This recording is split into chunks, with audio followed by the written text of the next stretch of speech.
Obviously, nobody anticipated that the old mill of 1811 would be quite as popular as it is.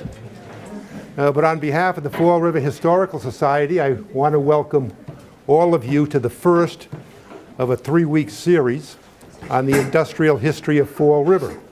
And this is being conducted in conjunction with the city's celebration of the Cotton Centennial of 1911. This will be followed up in 1 week by Phil Sylvia, and in 2 weeks by Bob Kitchen. And I'm sure you'll be enjoying those lectures as well. And maybe we'll have a slightly larger lecture room at that point.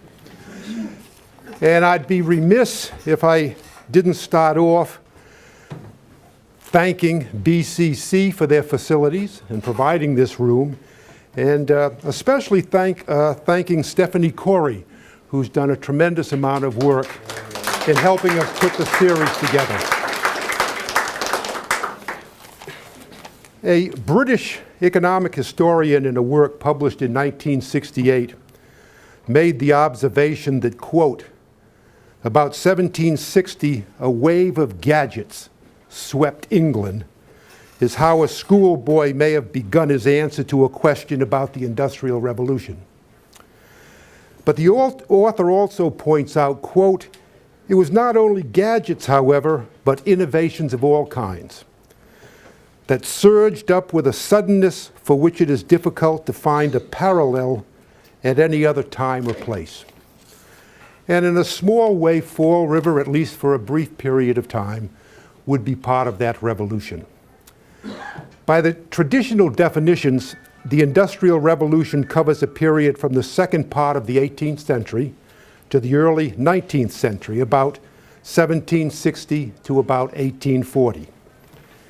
It was a time of momentous changes in agriculture, finance, mining, manufacture, transportation, and trade that would have a profound effect on work and life in Great Britain, and later in Europe, and later in North America. It was an era marked especially by the development of power machinery and the emergence of the factory system.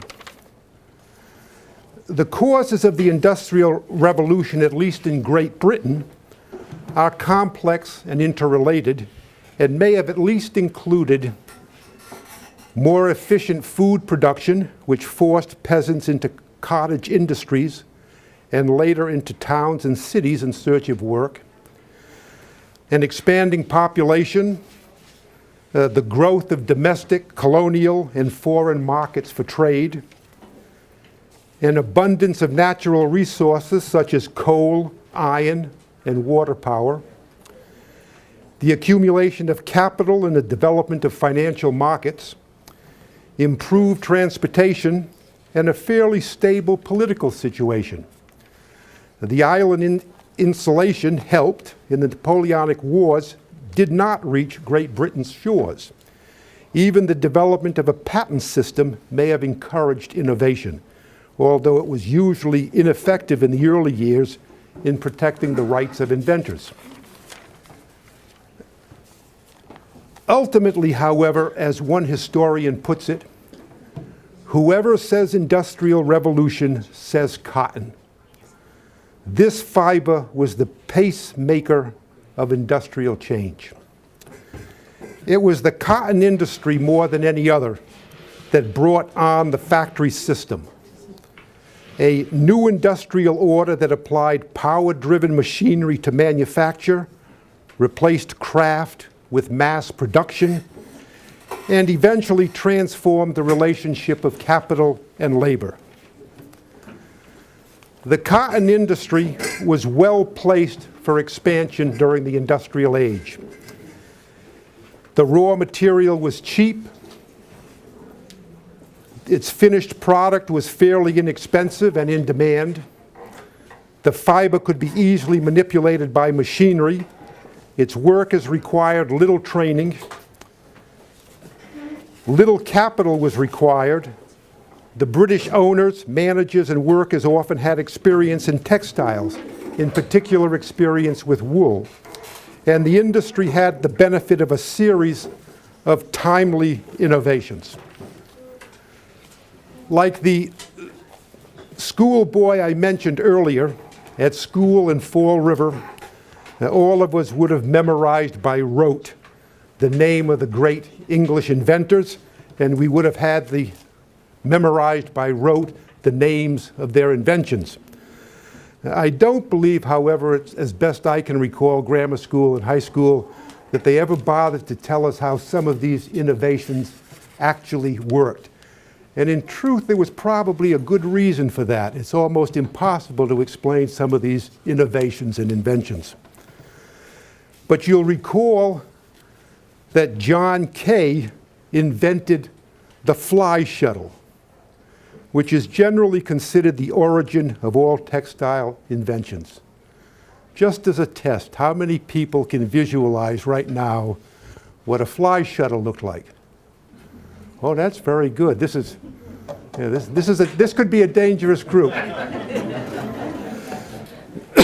As you know, for those who aren't familiar with a fly shuttle, weaving consists of interlocking two yarns, the warp and the weft.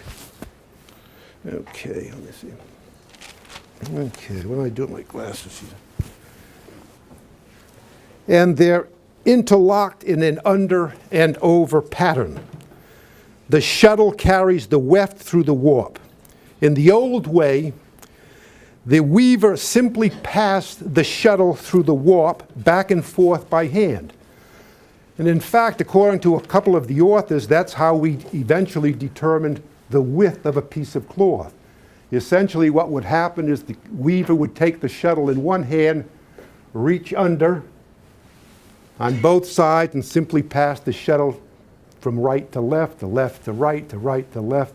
As you can imagine, it must have been an absolutely mind-deadening experience.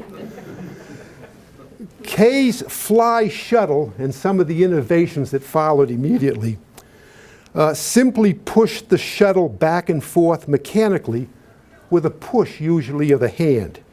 And it had substantially increased production on the hand loom, but it wasn't a factory machine. It didn't use water power.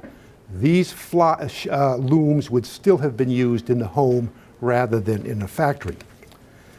It did, however, cause a problem of supply.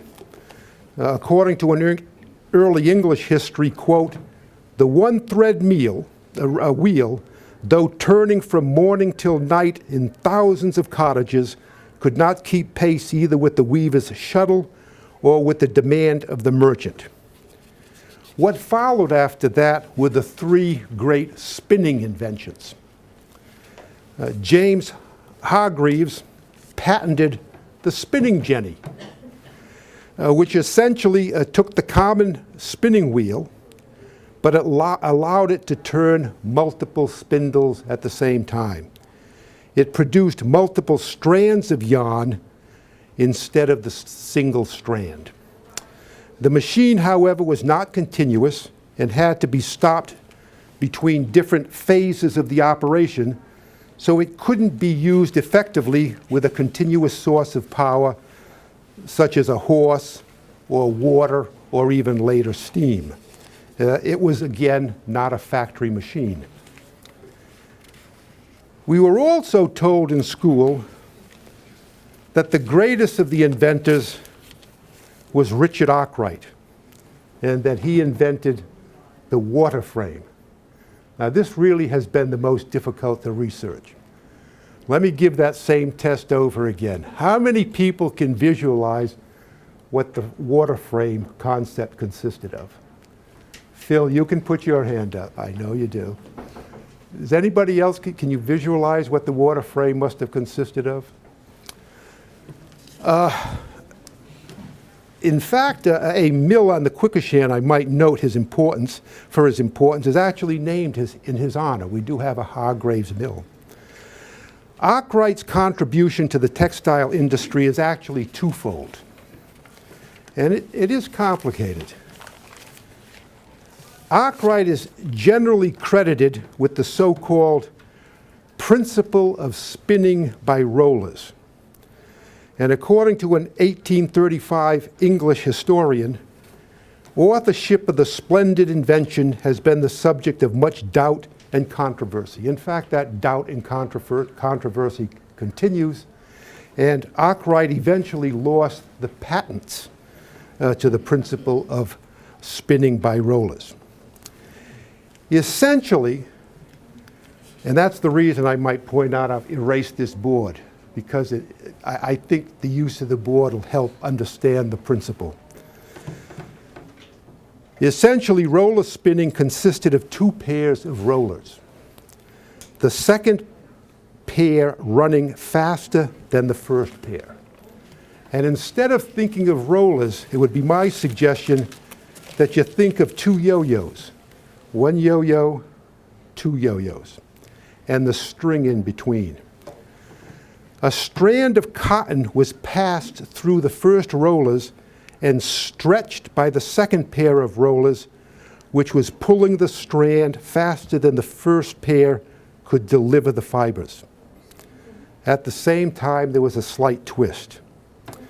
By increasing the number of pairs of rollers and spindles, all turned at the same time, numerous threads could be spun at the same time on the frame. Now, this will help you understand the concept. It took me forever to understand what they were talking about. But take a look at the rollers looking from the top. Now, this supposedly is the greatest invention of the Industrial Revolution, and the concept probably is. If you're looking from the top, the principle of rollers would be to have a cord go through here, a strand of cotton. If you're looking at it from the side, it would look something like this with the strand coming here. Oops. The concept would be that you would have the second rollers turning slightly faster than the first rollers. And as the string came past the second roller, it would be a means of giving it a slight twist before it was put on the spindle. And then think of continuing this almost endlessly, and you would create more and more fine yarn and then string, eventually creating a finer and finer thread as the rollers continued the process. But the key was always the stretching and the twisting. The stretch and the twist, the stretch and the twist. That was Arkwright's great concept. But secondly, Arkwright's several improvements to the whole process of spinning, including the preparatory machines, provided continuous motion, which meant that the frame could be powered by a continuous source of power, such as a horse and later rushing water, and hence the name water frame. After developing this concept, he applied the same concept to all of the preparatory machinery that went in front. That was slow but sure taking a ball of cotton and straightening out the cotton, elongating the cotton, and continuing this process of double rollers. The idea that it became a continuous process rather than intermittent with interruptions in the process was that you could now have a continuous source of power. You wouldn't need hand power that could adjust to the intermittent movements and the need to stop and go, stop and go, stop and go. You could now apply the whole process to a horse, turning a wheel. You could then turn it on, use for power, rushing water. And eventually, using the same concept, you could use it with steam. Those were Arkwright's great contributions. Samuel Crompton then invented the mule, which has been described as, quote, the supreme machine of the spinning industry. And it combined elements of the spinning jenny and the Arkwright frame, hence the silly name mule. It was the mule technology that eventually came to dominate the industry in Lancashire, England, and eventually came to dominate the industry in Fall River, Massachusetts. It explains why Fall River would have, at one point, such a large Lancashire English population. In the post-Civil War period, Fall River manufacturers bought English machinery. And with the English machinery came the skilled Lancashire workers, including the most skilled, the mule spinners.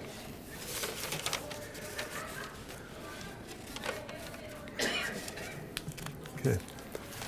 The next in this series of great inventions, and again a name that we'd be familiar with from grammar school or high school, Edmund Arkwright is given credit for the invention of the Power Loom, which he patented in 1875 and eventually had a working model by the end of the 1780s.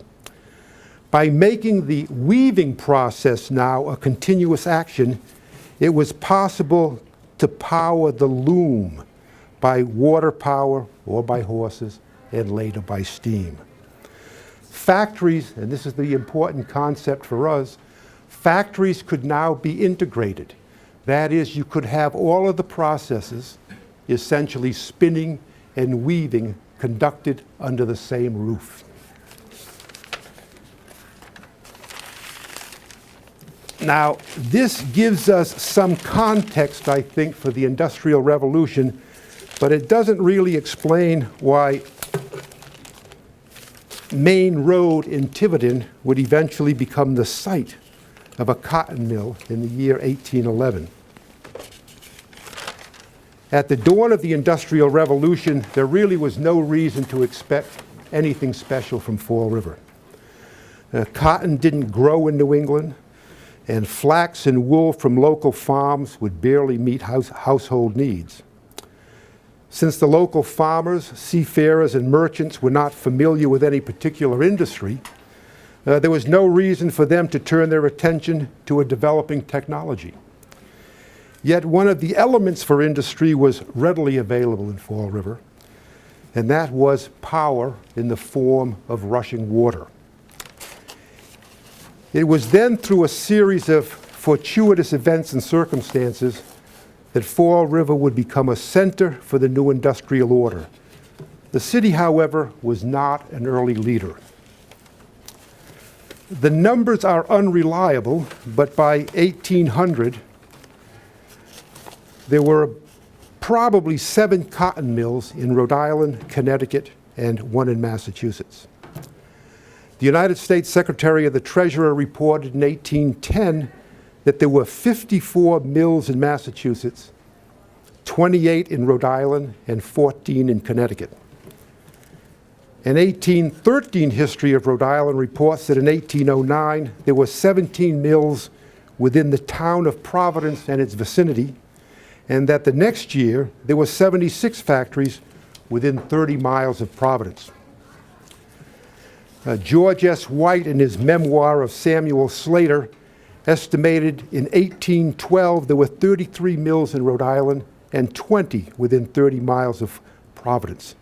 But he doesn't mention Colonel Durfee's 1811 mill in Tiverton. Fall River's Henry Earl, in his 1877 history, cites an 1815 list that reports 99 mills in Rhode Island, 52 in Massachusetts, and 14 in Connecticut. Colonel Durfee's mill, again, is not mentioned, but it is possible at that point that it was no longer in operation. We do have some idea of what Fall River must have looked like in the early years of the Industrial Revolution, and I don't believe it was a pretty picture. According to Colonel Durfee's reminiscences, referring to 1750, the year he was born, and I'm quoting from the good colonel, quote, "Much of what now is the city, where are elegant buildings and a dense population, was then a wilderness, where the goats lodged in the winter season, and there were but 2 sawmills, 2 grist mills, and a fulling mill standing on the river."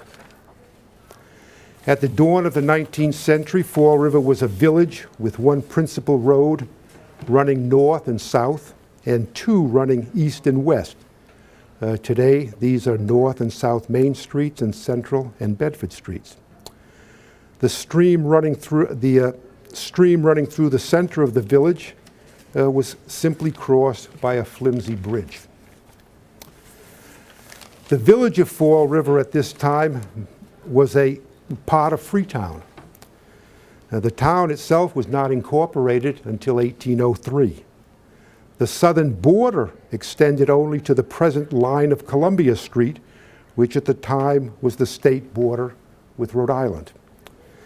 Between 1804 and 1833, the name of the town was Troy, and only the central village was known as Fall River. The Reverend Orrin Fowler, the pastor of the First Congregationalist Church, in an 1841 historical sketch, indicates that in 1803, there were only 18 homes and 100 inhabitants in the village. Of the 18 families, 9 had the name Borden. In 1810, Fall River had a population of 1,296. Freetown was still larger with a population of 1,878. Typical of New England at the time, the main economy of Freetown and early Fall River was subsistence farming. There was some agricultural surplus in cottage industries such as spinning, weaving, and making hats and selling lumber that provided cash and barter for goods and services that had to be purchased, such as sugar, rum, and grinding corn. The poor terrain and the location of the village along the Taunton River and Mount Hope Bay also encouraged shipbuilding and maritime commerce to supplement raising of crop and livestock. But according to Henry Earle, as of 1813, quote, "One small 3-masted vessel and a few small sloops carrying cordwood to Newport and Bristol constituted the local shipping interest." There was no regular coastal line running between Providence and Fall River until 1828. The village didn't have a permanent post office until 1816. The first newspaper was published in 1826 and was only a weekly. And a library wasn't established until 1835. In 1833, Catherine Williams, writing about Fall River's first great murder mystery, the death of Sarah Maria Cornell, could describe the village as follows, quote, "Picturesque from the variety of delightful landscape by which it is surrounded, the background presenting a variety in rural scenery where neat farms and fertile fields show themselves here and there between hill and dale, rock and wood. The fairy landscapes of the north and south of the village contrast with the perfect desert looking to the east toward Watuppa Ponds and beyond, being only diversified by bogs, rocky pastures, and forests of scrub oak and wild poplar." She could also report that the scene was being changed by, quote, "the hand of cultivation and improvement." In 1811, Colonel Durfee and 8 associates erected a mill at his farm on the west side of Laurel Lake at the northeast corner of what would become South Main and Globe Streets. Colonel Durfee, who had commanded local forces during the Revolutionary War, had been a member of the Rhode Island General Assembly for a number of years, and according to a newspaper account was supposedly, quote, "a favorite at Newport," and, quote, "became intimate with the men who were establishing the infant industry of Rhode Island," unquote. If true, it was really of no help to him.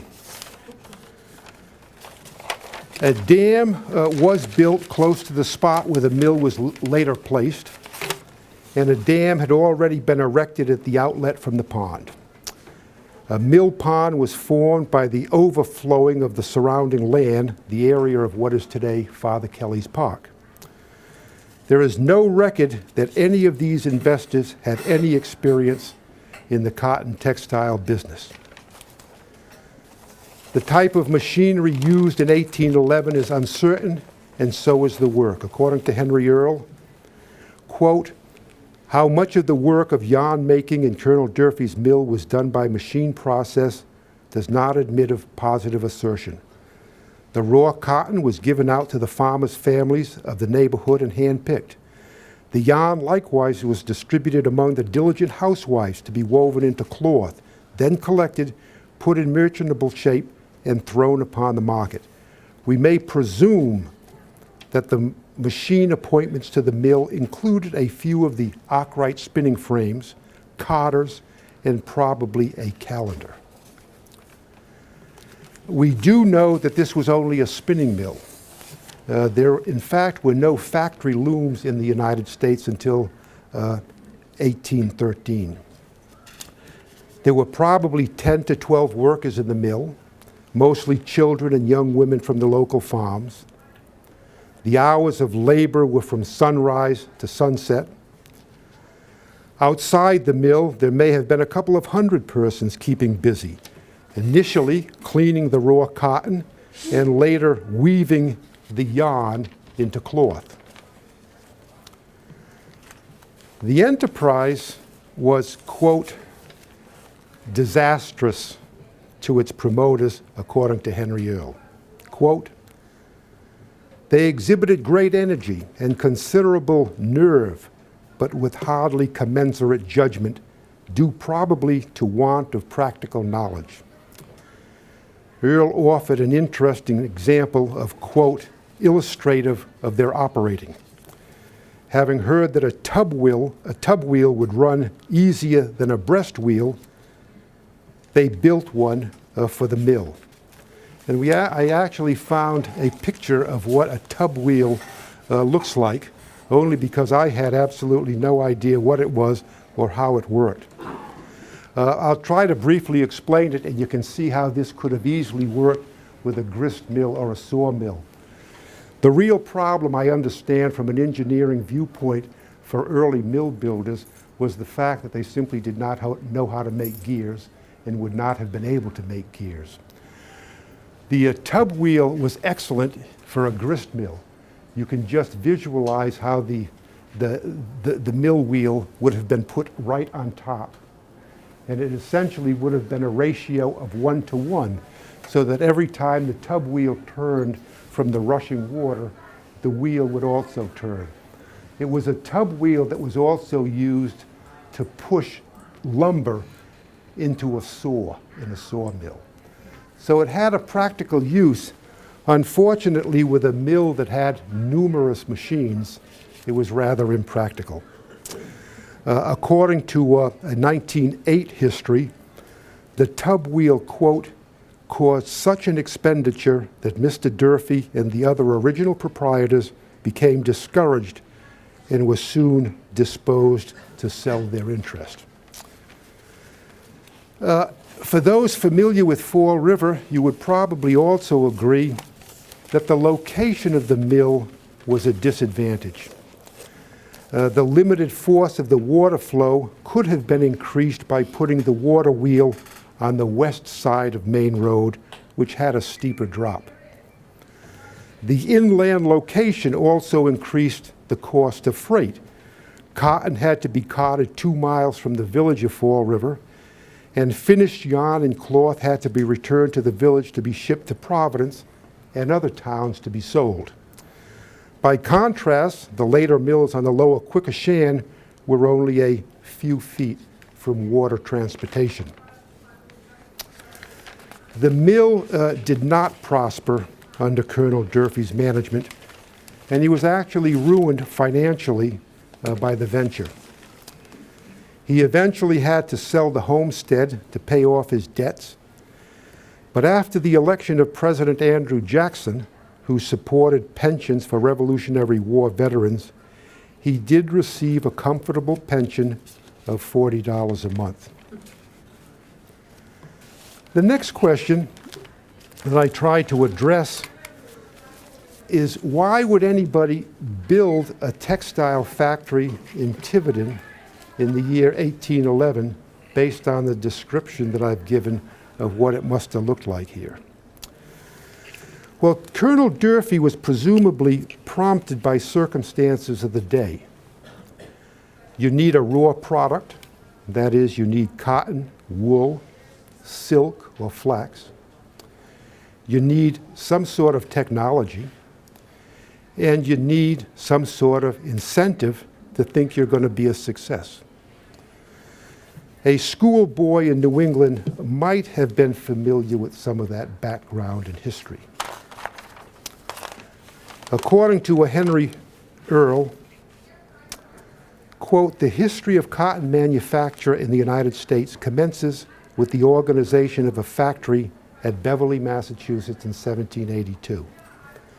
Actually, the same claim is also made for a company that was established in Philadelphia, Pennsylvania. But these mills used hand-powered jennies, not Arkwright machines. Except for the Beverly mill, all of the jenny mills had a rather transient history. The Beverly mill closed in 1807, and probably all of the other jenny mills had closed in the North by 1800. It is generally accepted that no jenny mills were built in the industrial parts of this country after the introduction of the Arkwright system. In November of 1789, Samuel Slater, a young English immigrant, arrived in the United States, and by January of 1790 was in Providence, Rhode Island, introducing a local merchant, Moses Brown, to the Arkwright system. At the age of 14, in 1782, Slater had become an apprentice to Jedediah Strutt, who at the time was a partner of Richard Arkwright. He was an apprentice at Strutt's mill for 6.5 years. As a skilled manager and mechanic, he was legally prohibited from leaving the British Isles for any foreign country to carry on a trade. Slater departed England without telling anyone, and according to legend, posed on the ship as a farmer. Slater successfully constructed the Arkwright spinning machines in an old fulling mill on the Rhode Island side of Pawtucket Village. The machinery was started on December 20th, 1790, which in some circles is now still considered the birthday of the textile industry in the United States. Now, initially, the operations in Pawtucket and the early jenny mills used cotton from the West Indies and South America. British manufacturers at the time obtained most of their cotton from the West Indies and British Guiana, and small quantities from India, Turkey, and Brazil. And this is another part of the history we'll all remember. In 1893, Eli Whitney, a young Connecticut Yankee visiting Georgia, invented the cotton gin. Upland cotton could now be easily grown on millions of acres in the South. Before the cotton gin, this particular type of cotton could not be economically deseeded. One man could handpick about a pound of clean upland cotton a day. The Whitney gin easily separated the green seed from the cotton fiber. Statistics help to tell the story. In 1784, 8 bags of cotton carried by an American ship to Liverpool was seized by custom officers, believing so much cotton could not have been raised in the United States. It was assumed that the cotton was from the West Indies and being illegally shipped on an American vessel. Under the British Navigation Act, cotton from the West Indies was not allowed to be imported under any foreign flag. In 1800, the United States produced 156,000 bales of cotton. In 1860, just before the Civil War, the South produced 4.9 million bales and exported 2.7 million bales of cotton to Great Britain alone. The cotton gin removed the last formidable obstacle to sustained high-volume production of yarn and cloth in the United States. Why 1811? Well, according to economists and historians, Fall River's early mills were probably the result of the stimulus of embargoes, war, and tariffs. As part of the Napoleonic Wars, French decrees declared a blockade that prohibited any trade with Great Britain. The British retaliated by orders of council banning neutral trading with France and its allies and blockading the northern European coastline. By the end of 1807, nearly 800 American merchantmen had been captured on the high seas or in foreign ports, charged with violating blockade orders. Another American grievance at this time was the impressments of seamen taken from merchant vessels. The Royal Navy, in need of crews forced into service in the early 1800s, over 6,000 sailors who claimed to be naturalized American citizens. The American response was a series of embargo acts, starting in 1807, directed at France and Great Britain, and later the War of 1812. Essentially, by the embargoes in the War of 1812, British commerce was eliminated from the American market. Henry Earle makes just a passing reference to the situation. Quote, "The spinning enterprise in Fall River was started at a period when the stimulus of a market closed to foreign production was giving an inflated encouragement to domestic enterprise." Nicely stated. We really have no record at all of what Colonel Durfee was thinking and what his motivation might have been. But the owner of a similar mill, which was established in Portsmouth, Rhode Island, characterized his enterprise as, quote, "injudicious war speculation," unquote. That was probably the same situation at the Globe Mill and the later mills built on the Quikoshan. In 1813, a new group of investors included the owner of the Providence Dyeing, Calendaring, and Bleaching Company. The operation at the old 1811 mill was reorganized as the Globe Manufacturing Company, and it provided cloth for the finishing business of the new owner. The 1811 mill was probably never used for textile manufacture after 1822, as far as I can determine.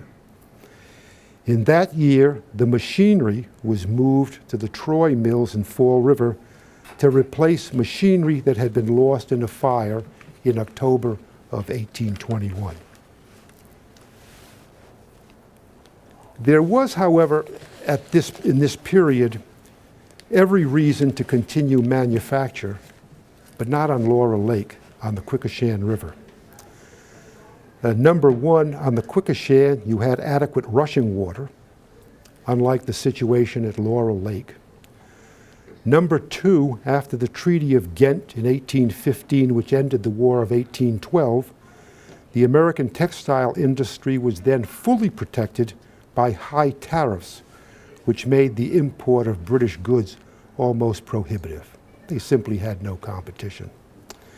And number three, the first power loom in the United States was introduced, and the first power loom in Fall River was placed in the Fall River Manufactory in 1817.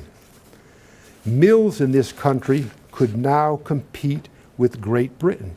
That is, they could manufacture now both yarn and weave the yarn into cloth. It was Francis Lowell who introduced the Power Loom in this country in Waltham in 1813. Until this time, all textile mills in the United States, including those in Fall River, were simply spinning mills. In 1830, the old 1811 mill was equipped with machinery for printing calicos. The business was expanded over the years with some new buildings erected along Globe Mill west of Main Road.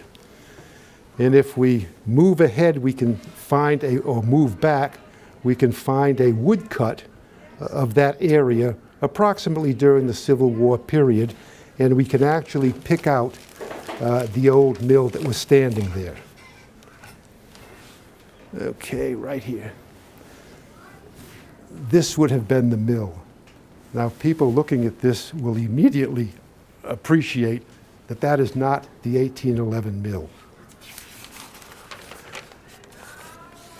In 1832, the property was leased by a Fall River legend that most of you, I'm sure, are familiar with, Holder Borden, who, according to legend, made some $30,000 in just 1 year operating the plant as a print works. The success at Tiverton persuaded the shareholders of the Fall River Iron Works to support Holder Borden's plan to build the American Print Works. The group included Richard Borden and Bradford Durfee. At the annual meeting of the Iron Works shareholders in 1833, it was noted to build a mill, quote, suitable to print calicos. Calico, of course, became the principal product of the mills in Fall River. I indicated that you would note from that wood cutting that that couldn't possibly be the 1811 mill. It is not the 1811 mill. The original Globe Mill, according to most reliable historians, was in fact a small wooden building, possibly only 1 story high and destroyed by a fire in 1838. The identification of the 3-story stone building which stood at the site until 1927 as being the original mill was just one of many legends promoted by the city's mill owners and other business interests. Exactly when the later 3-story structure was built is uncertain. It may have been erected on the footprint of the original wooden mill, or it could have been built before the original mill burnt down in 1838. The Globe plant continued as a print works under several owners and operators. Printing machines may have been used in the 3-story mill as late as 1845. After that, according to newspaper reports, the building was used primarily for storage and left vacant. The water wheel, probably not the original, was removed about the year 1850. By 1889, the old stone building, now popularly misidentified as the original Durfee Mill, was owned by the Laurel Lake Mills and the Globe Yarn Mills and held only because of the valuable water privilege. A newspaper article in December of 1889 reported that the lower floor of the building was now being used as a storehouse and stable. The windows and doors on the upper stories were boarded up. The whole structure, according to the article, was, quote, going to decay. A tenement house erected for operatives adjacent to the old mill was described as, quote, low, dingy, and unhealthy. Over the years, Fall River boosters have continued to identify the old stone structure as Durfee's 1811 mill. When President William Taft visited the city on June 22, 1911, for the Cotton Centennial, his tour included the old mill. He was told it, in fact, was the first mill in the city of Fall River. large signs on the building made the same claim, quote, Fall River's first cotton mill, quote, first cotton mill, Fall River, 1811. This is exactly what residents had been told for generations, going back to their grade school years. Today, it is probably fair to describe the old 1811 mill as an historical curiosity. It's interesting, but in truth it has no relationship at all to the subsequent history of Fall River's great textile industry. The mill building, most importantly, was in Rhode Island. It was never in Massachusetts. The boundary change did not take place until 1862. Typical of these early mills, it also would have looked like a barn. It would not have looked like a typical Fall River mill that we're so familiar with. Also, as I indicated, it was a spinning mill. It was never an integrated mill that combined both spinning and weaving under one roof. It also relied solely on water power, while Fall River would have its heyday because of steam and the city's favorable location for coal shipment.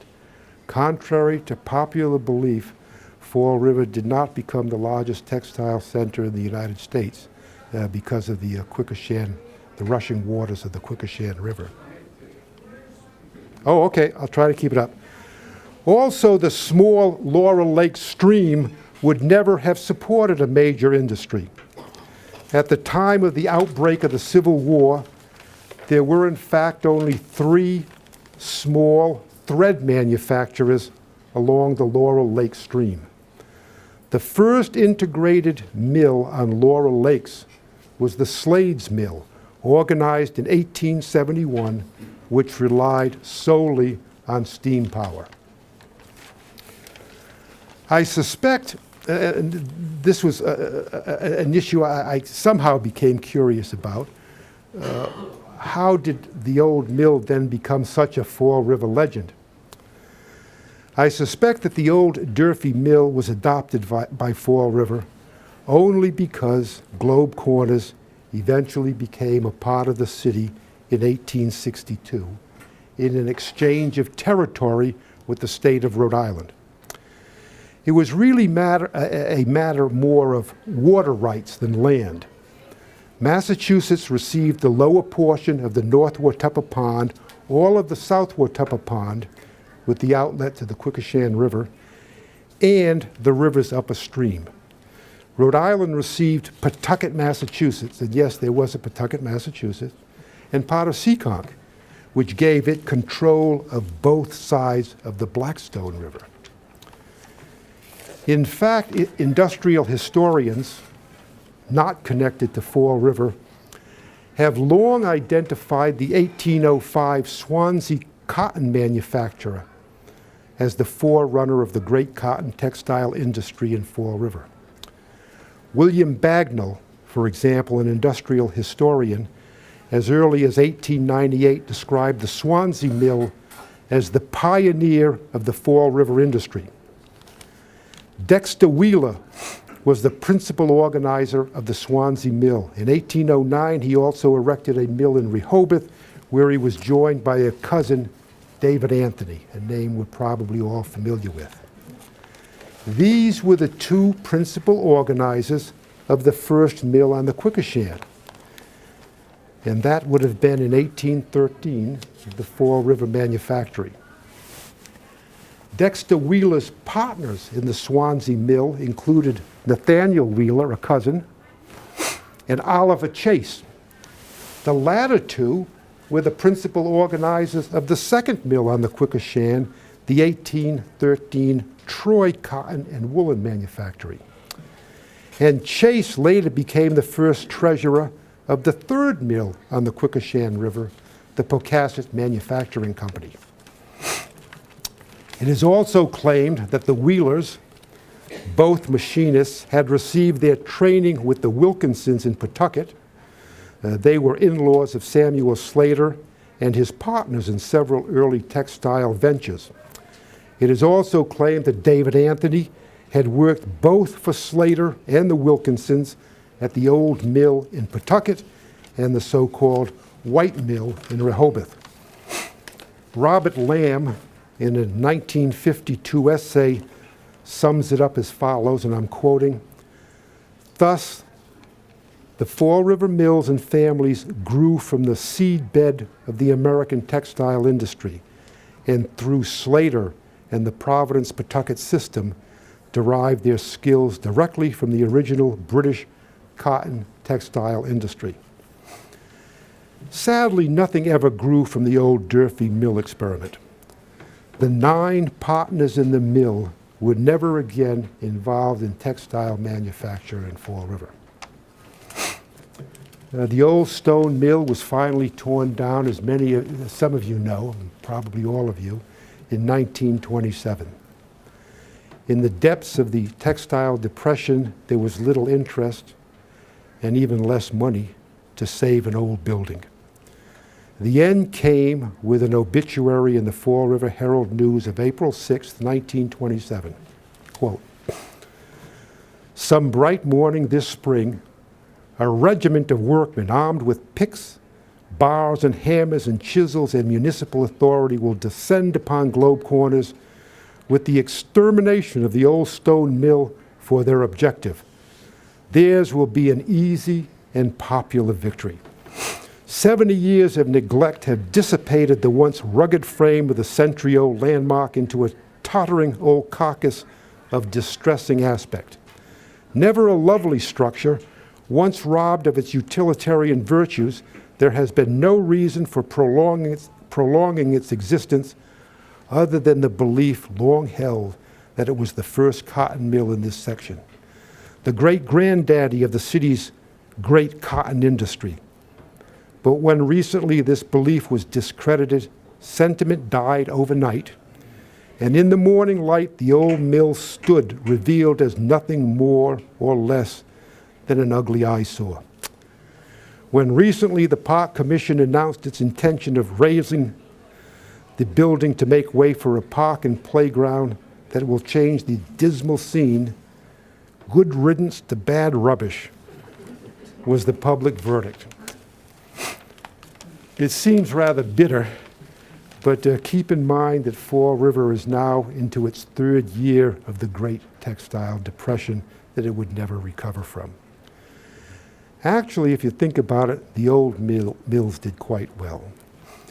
In 1911, they were the focus of the greatest party this city ever threw, the Cotton Centennial. And that will be the subject of Bob Kitchen's lecture in just 2 weeks. Thank you.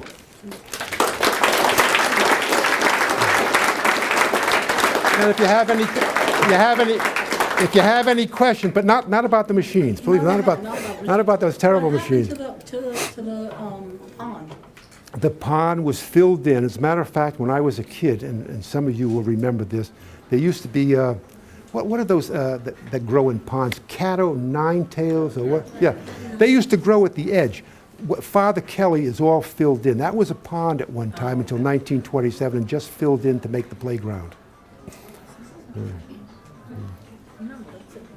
Any other questions? Well, I'm sorry to have to report to those who weren't aware of this that the poor old mill was really a fraud, but it makes for an interesting story.